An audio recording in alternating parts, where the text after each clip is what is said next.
Assalamualaikum warahmatullahi wabarakatuh. Kembali lagi di channel Sambul Hitam. Kali ini kami akan membawakan cerita yang berjudul Hiatus Season 2. Cerita ini ditulis oleh Widya. Namun sebelum masuk ke ceritanya, silakan dukung channel ini dengan cara subscribe dan nyalakan tombol notifikasi agar teman-teman semua tidak ketinggalan cerita dari Sambul Hitam. Oke, langsung saja masuk ke ceritanya. Aku berdiri tegak di depan gerbang pemakaman, sunyi dan hening, di mana dahulu tempat inilah yang menjadi saksi bisu atas ketidakmampuanku menolong Mama dari segala jenis tipuan wanita itu, Laila dan Pak Dalim yang tak lain adalah Mbah Dayut. Bunyi klakson terdengar nyaring. Aku berbalik menatap kedatangan mobil putih keluaran terbaru itu, di mana di dalamnya terdapat gadis kecil buah cintaku dengan Aisyah. Ia adalah wanita yang menjadi orang pertama mengobati rasa traumaku dahulu, juga wanita yang membimbingku menjadi orang lebih baik lagi. Maaf ya mas, jadi nunggu lama. Aisyah ke SPPU dulu tadi. Si adik juga minta jajan dulu. Aisyah turun dari mobil. Aku tersenyum, sedangkan gadis kecilku melambaikan tangannya dengan es krim di tangan kanannya. Iya, nggak apa-apa. Ya udah, ayo kita jalan lagi. Aku merangkul bahu Aisyah. Senyumnya yang begitu kurindukan terpampang jelas di wajahnya yang indah. Sudah ziarahnya? Tanyanya. Aku mengangguk. Sudah hampir 7 tahun kepergianku dari desa ini, desa di mana dahulu aku tinggal dan dibesarkan. Gapura desa sudah rubuh dengan sempurna dan digantikan dengan gapura baru yang jauh lebih baik. Mobil kami berjalan pelan, namun sebelum itu tidak lupa aku melirik bahu jalan, di mana letak patokan kayu bertuliskan "Selamat datang", yang di mana penglihatanku dahulu adalah lesan Pak Dalim. Ada apa Mas Lian? Tanya Aisyah menatap ke arahku. Aku menggeleng. Gak apa-apa sayang. Aku melirik kaca spion belakang, hendak melihat gadis kecilku. Dan tiba-tiba, astagfirullah. Aku mendadak mengerem, dadaku bergemuruh dengan nafas naik turun. Aisyah berteriak karena terkejut. Aku melepaskan sabuk pengaman lalu langsung turun dengan tergesa, membuka pintu dengan cepat, menggendong gadis kecilku yang baru berusia 5 tahun. Saina menggeliat, gadis kecilku terkejut karena terpaksa terbangun dari tidurnya. Mas, ada apa? Aisyah menepuk pelan bahuku setelah ia turun dari mobil. Aku menggeleng, tidak mungkin memberitahunya tentang apa yang baru saja kulihat. Kenapa kamu menampakkan diri, Jeng? Batinku. Aku memeluk erat tubuh Saina, di mana Ajeng ikut merangkul tubuhnya beberapa menit yang lalu. Mobil putih yang kami kendarai memasuki halaman rumah Pak De Tamin, adik dari mendiang Mama. Pak De juga Bibi tersenyum melihat kedatangan kami. Bibi berlari tergesa mengambil alih Saina dari gendonganku. Macet di jalan, Lian. Pak De Tamin membalas pelukanku. Aku menggeleng. Tadi mampir-mampir dulu, jadinya kesorean Pak De. Jawabku. Pak De mengangguk. Mempersilakan kami masuk terlebih dahulu. Saina dipindahkan ke kamar depan. Tidak lupa Aisyah berpamitan untuk turut beristirahat setelah melewati perjalanan yang lumayan menguras tenaga. Tidak lupa Aisyah berpamitan untuk turut beristirahat setelah melewati perjalanan yang lumayan menguras tenaga. Sini, duduk Lian. Titah Pak De Tamin memintaku untuk duduk di sampingnya. Aku mengangguk. Hampir 15 menit hening tanpa suara. Lian sudah tahu kan maksud permintaan Pak De memintamu ke sini? Aku mengangguk karena memang sudah paham.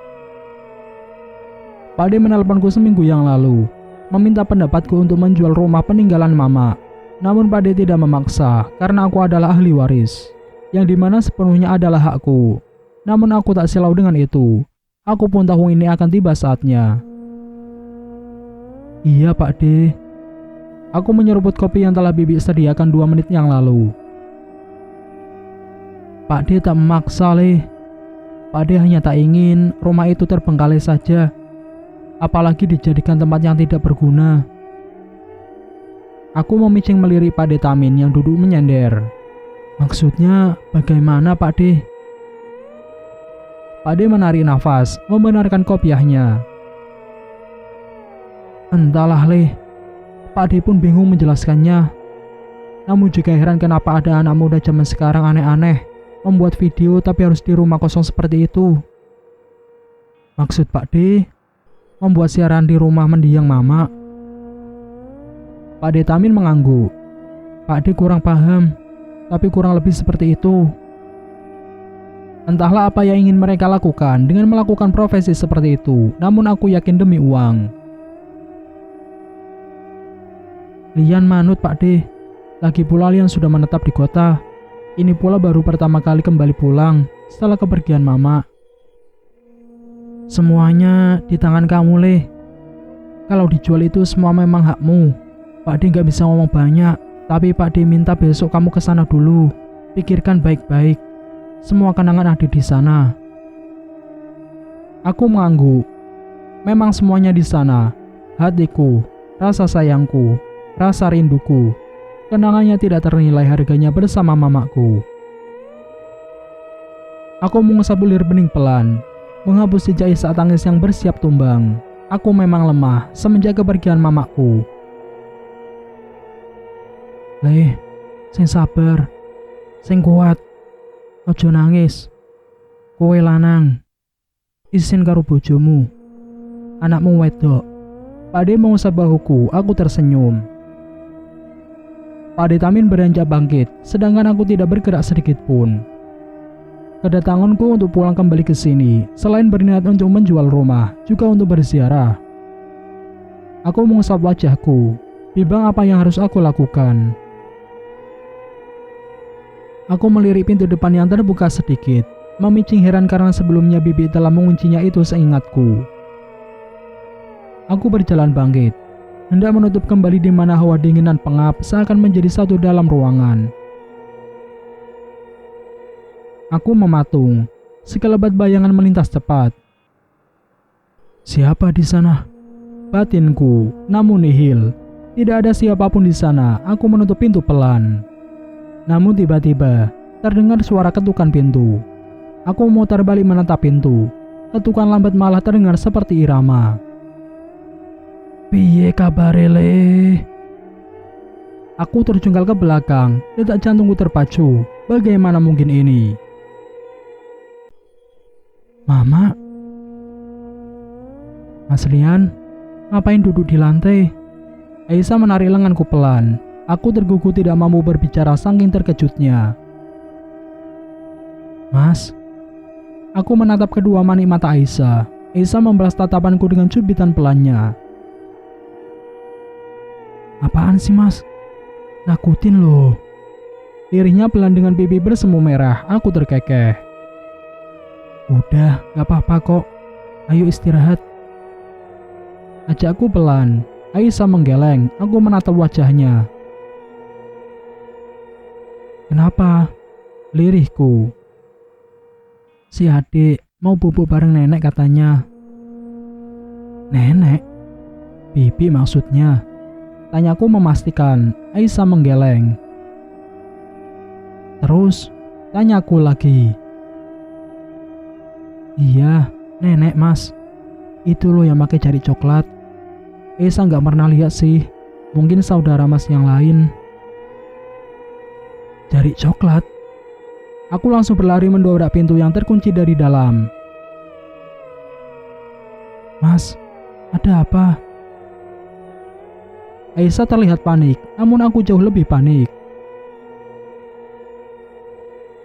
Saina, buka pintunya nak. Panggilku dari luar. Lian, ada apa? Aku menatap kedatangan Pak De juga Bibi. Aku menggeleng bingung bagaimana harus menjelaskannya. Aku takut 7 tahun yang lalu kembali lagi. Aku tidak ingin putriku merasakan hal yang sama. Bantu Lian dobrak pintunya Pak De. Pintaku. Pak De tersentak namun secepatnya menolongku. Astagfirullah. Saina. Aku berlari memeluk Saina yang terduduk menghadap jendela. Tubuhnya terasa begitu dingin. Saina, ini ayah nak. Aku memeluk tubuhnya begitu erat. Saina seakan linglung. Mas. Aisyah memeluk tubuh Saina setelah mengambil alih putri kami. Ada apa ini, Leh? Bibi turut menghampiri. Pade tidak kalah heboh segera mengecek jendela yang terbuka. Nenek sholat dulu ya. Jangan lama-lama ya, Nek. Nanti main lagi. Aku menatap ketiga orang dalam satu ruangan bersamaku. Pak D, Bibi, bahkan Aisyah terkejut setelah mendengar ucapan lirih dari Saina. Nenek siapa, nak? Bibi berbicara lirih, mengelus pelan rambut Saina yang tergerai. Saina. Aku meraih tubuhnya, memeluknya dengan mencium pipinya. Dingin, sangat dingin. Nenek lucu. Lirih Saina lagi. Astagfirullah. Ucap kami kompak. Pade berlari cepat dengan tergesa. Aku mengikuti langkah Bibi yang memintaku untuk duduk di ruang tamu. Aisyah turut ikut. Aku menidurkan Saina di pelukanku. Mata Saina terbuka, namun seakan tak melihat keberadaan kami. Saina, ini ayah nak. Panggilku terus menerus. Aku mengelus pipinya. Saina diam. Padahal aku benar-benar hafal Saina anak yang ceria. Ini Lian, beri minum dulu. Selepas sisa, nanti kita ke pesantren Ustaz Yusuf. Ujar Pak De sembari memberi air minum. Ada apa dengan putri kami, Pak De? Aisyah berujar lirih, sedangkan aku menahan sesaat atas segala kemungkinan yang aku takuti. Saina kemungkinan terkena sawan. Sebaiknya kita bawa dahulu. Mendengar ucapan Pak De, Aisyah menangis terseduh. Bibi mengambilkan selimut kecil. Aku mengeratkan pelukan. Sabar, Nduk. Bibi merangkul tubuh Aisyah, sedangkan Pak De mengambil buku kecil yang sangat kupahami itu adalah buku Yasin. Gak naburin garam, Pak. Bibi berujar lirih, sedangkan Pak De menggeleng. Untuk apa, Bu? Serahkan segalanya kepada Allah, bukan jimat. Di saat semuanya sedang khusyuk, aku melirik gorden jendela yang terbuka tersapu angin. Astagfirullah. Mama. Mama berdiri tegak menatapku. Satu yang kutangkap dari wajah sendunya, yaitu kebencian. Pikiranku terhempas kejadian waktu yang lalu, di mana Mama menatapku dengan wajah yang sulit diartikan. Di mana senyumnya tak lagi sama, tatapan matanya yang seolah menyimpan dendam yang mendalam. Mobil melaju pelan. Pade berada di sampingku, sedangkan Aisyah dan Bibi di jok belakang memangku tubuh Saina yang terbujur kaku. Tidak henti-hentinya Saina mengigau. Aku menatap dari balik spion. Aisyah tidak berhenti melafalkan doa. Hatiku terenyuh. Ini adalah salahku. Tidak seharusnya aku membawa mereka bersamaku. Ada apa, Leh? Pade melirikku. Aku menggeleng. Enggak, Pak De. Lian cuma merasa gagal menjadi ayah untuk Saina. Jangan menyalahkan diri sendiri, Lian. Semuanya adalah takdir. Ujar Bibi di jok belakang. Aku pun mengusap air mata. Mobil melaju cepat. Semuanya sudah banyak yang berubah. Terlebih saat melewati perbatasan desaku dengan desa Pak De. Masih jelas diingatan di mana dahulu desaku terlihat tidak berpenghuni, namun sekarang sudah mulai banyak perubahan. Jalan yang dahulu terjal dan bebatuan kini telah diaspal sempurna. Beberapa gang menuju rumah warga telah diberi pembatas, sekaligus tembok setengah badan menandakan separuh telah lebih rapi. Aku memandang keluar jendela desa air hitam. Masih sama namanya di pelang gapura desa, namun lebih bagus karena sedikit diberi hiasan juga warna. Pak De, Memangnya siapa yang ingin membeli rumah Mama dan desa ini benar-benar telah berubah? Lirihku pada Pak D. Pak D Tamin menarik nafas. Tentunya orang kota, Lian. Pak D dengar orang tersebut memang gemar membeli rumah yang telah lama. Terlebih nilainya tidak mungkin berkurang lambat laun. Mereka ingin investasi. Aku mengangguk, melirik spion di mana Aisyah telah terlelap, mungkin karena kelelahan ditambah beban ini. Tapi Pak D, desa itu kan terkenal angker dan tak berpenghuni. Siapa yang akan menyewa? Tanyaku lagi pada Pak D. Orang asing mana mungkin percaya dengan hal itu, Le? Coba kamu pikir, apa ada orang luar bikin acara selamatan kalau menempati rumah baru? Ujar Pak D lagi. Aku menggeleng. Bagaimana mungkin jika berbeda keyakinan?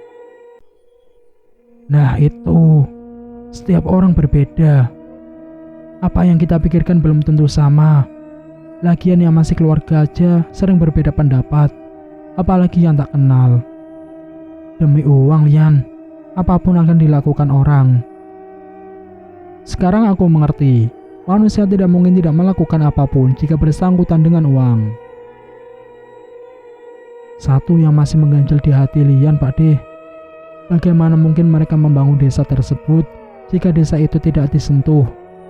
Pak D ingat kan kejadian yang menimpa Lian hingga harus kehilangan Mama? Mereka yang silau harta tidak mungkin takut dengan itu semua, Le. Allah saja dilawan untuk menuju kesuksesan. Apalagi cuma masalah seperti itu. Pak D Tamin menunjuk luar jendela. Aku terkejut bukan main. Astagfirullah. Apa-apaan ini? Aku menatap setiap sisi jalan, di mana di atas tembok setengah badan itu terdapat semacam sajen. Demi uang, Lian, mereka harus bisa menerima keadaan jika ingin aman. Salah satunya berteman, memberi mereka yang tidak terlihat makan dan mereka tidak mungkin mengganggumu. Memberi makan? Batinku, itu berarti astagfirullah. Aku mengusap wajah kasar. Bagaimana mungkin ada orang sepicik itu berteman dengan setan? Apa mereka tidak takut karma? Jadi jangan salahkan tempatnya ya, Le. Salahkan pola pikir manusia itu sendiri. Percaya nggak percaya, sebenarnya mereka itu takut dengan kita yang bergelar manusia. Mereka tak ada apa-apanya. Tapi jika kita merasa takut, merasa tidak sebanding ilmu dengan mereka, tentu saja mereka akan meninggi. Ujar Pak D Tamin. Aku mengangguk. Mobil memasuki area parkir pesantren. Aku menemukan mobilku. Membuka dengan tergesa pintu, mengambil alih Saina. Aisyah terbangun dengan mata sembabnya. Kami berjalan beriringan. Bibi membantu Aisyah yang seakan ingin terjatuh. Aku tahu suasana hatinya tidak baik-baik saja. Aku memeluk Saina dan terus menciumi pipinya yang sangat dingin.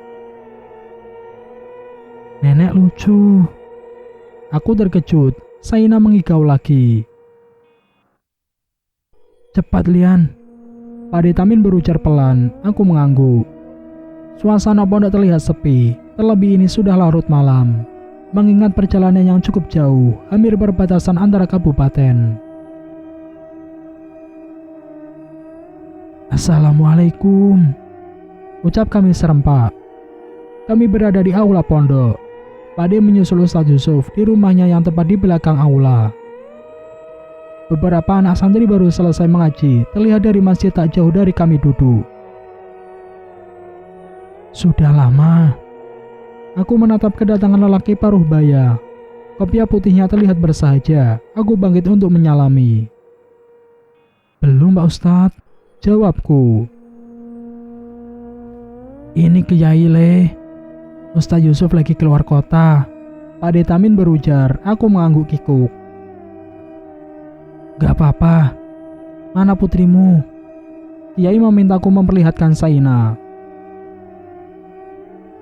Astagfirullah. Aku memandang Kiai yang langsung mengucapkan istighfar. Ada apa, Kiai?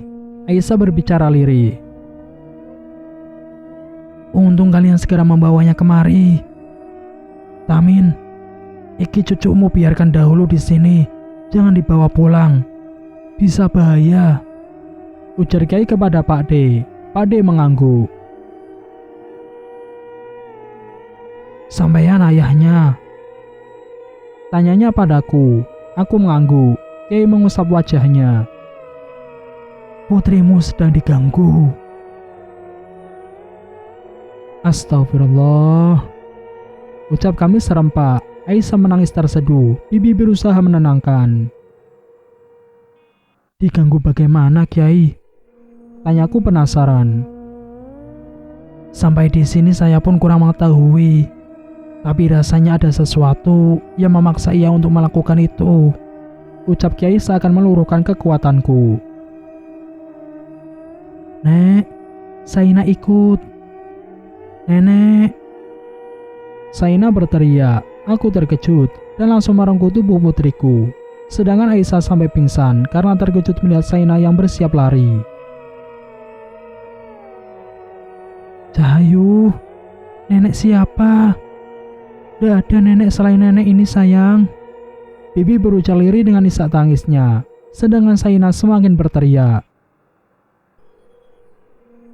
Nenek, sini nek.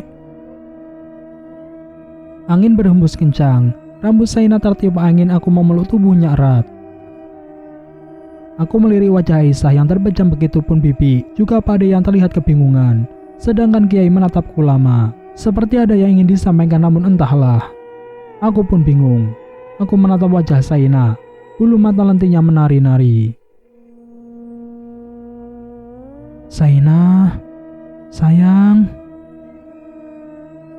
Bulu kuduku meramang. Suara lembut menyentuh indera pendengaranku.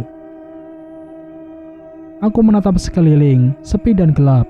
Hanya aula dan masjidnya masih terlihat terang benderang. Nalian, masalah itu ada pada dirimu. Aku menatap Kiai yang juga menatapku. Maksudnya Pak Yai? Rasa penasaran ini menggebu. Ada apa denganku? Kiai menggeleng, mengusap pelan kepala Saina. Seketika Saina berteriak histeris. Aku terkejut hingga hampir terjungkal ke belakang. Putrimu dalam masalah, dan kamulah yang harus mencari tahu apa yang mengganggu putrimu. Putrimu sedang diajak jalan-jalan, jadi putrimu seakan linglung. Kamu harus menjemputnya pulang. Aisyah tersadar, menjerit keras, bahkan suaranya menggema. Sayang, ada apa? Aku menggenggam jemari Aisyah. Bibi berusaha menenangkan. Aisyah seakan ketakutan. Mas, Aisyah melihat Saina dibawa pergi, Mas. Ayo kita jemput Aisyah. Ayo, Mas. Dek, tenang. Ini Saina bersama Mas. Aku mencoba menarik tubuh Aisyah yang hendak lari. Astagfirullah. Nak, ini bunda sayang. Aisyah memeluk Saina. Saina tertawa namun berubah sendu seketika. Nenek, lirih Saina lagi. Saina, jangan seperti ini nak. Aisyah menangis memeluk putri kami. Bagaimana ini Pak Yai? Pak D Tamin berujar, terlihat dari wajahnya yang merasa khawatir. Hanya Lian yang tahu jawabannya. Kiai mengangkat tangannya berdoa. Diusapkannya telapak tangan itu ke wajah Saina hingga Saina terlelap. Sepertinya saya harus menemui Mama, Pak D, ujarku. Jangan ngawur, Lian. Mamamu telah tiada, sahut Pak D hendak menghentikanku. Tapi Lian melihat Mama, Pak D. Nak Lian, Allah berfirman, telah menjadi ketetapanku, mereka yang telah mati tidak akan bisa kembali, ujar Pak Yai, mencoba menenangkanku. Jin memiliki kemampuan untuk menjelma menjadi wujud hewan, bahkan dapat juga menjelma menyerupai manusia. Dan bisa jadi yang kalian lihat adalah jin korin. Korin adalah istilah yang digunakan untuk menunjuk kepada malaikat dan jin. Istilah ini digunakan di dalam Al-Quran dan dikatakan bahwa korin itu mengikuti manusia sejak lahir hingga mengalami ajalnya. Wallahu a'lam. Hanya Allah yang tahu, Le. Namun sejatinya mereka adalah golongan yang lemah. Sesungguhnya tipu daya setan itu lemah. Panjang Pak Yai berujar.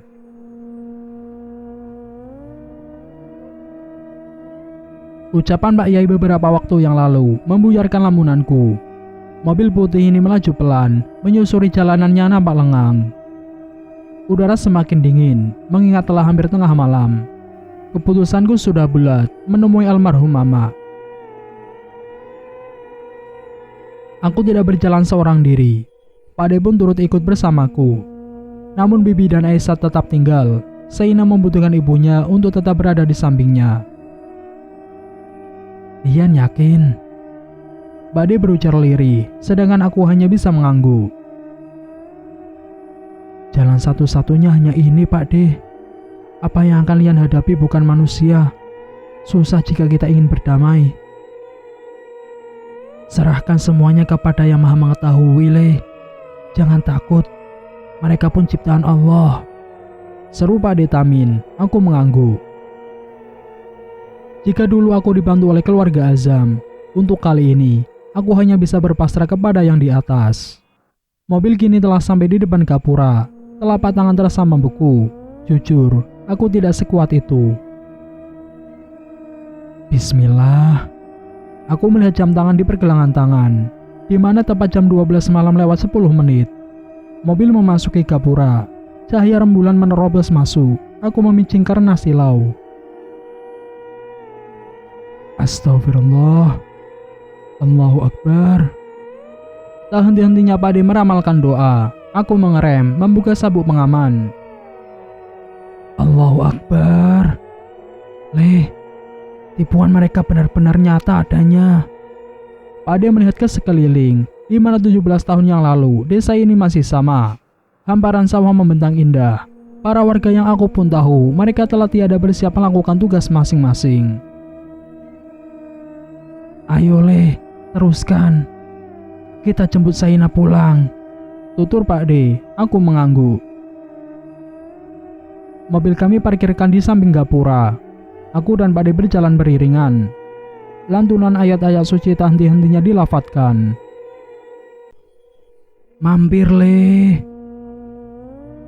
Aku mengangguk, melirik para ibu-ibu yang sedang santai di kubu dekat jalan, di mana dahulu aku nekat sholat maghrib di sana, bersama makmum yang bahkan aku tidak tahu wujudnya. Jalan terus Le. Meski mereka seakan mengikuti, jangan menengok ke belakang. Pak De berujar tegas, aku kembali mengangguk. Kami berjalan begitu cepat, namun seakan melambat. Pak De terhenti, aku menoleh ke arahnya. Ada apa Pak De? Tanyaku.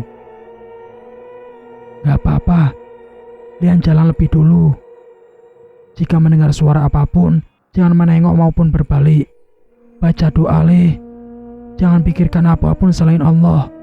Minta pertolongan darinya. Pak De akan menyusul. Aku mengangguk, gegas berjalan cepat. Bismillah. Hampir sampai di gang menuju rumah Mama, aku mendengar jeritan bahkan keributan yang luar biasa. Aku terhenti hendak berbalik, namun ingatan dari Pak De menghentikanku. Mampir Le. Ayo mampir. Iki lo pisang rebus. Enak Le. Dasar tak berguna. Wes balik tonang.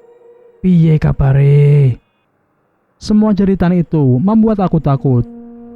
Astagfirullah. Aku berjalan tergesa hingga tak terasa sampai di halaman rumahku. Aku melihat sekeliling, rumah ini masih sama.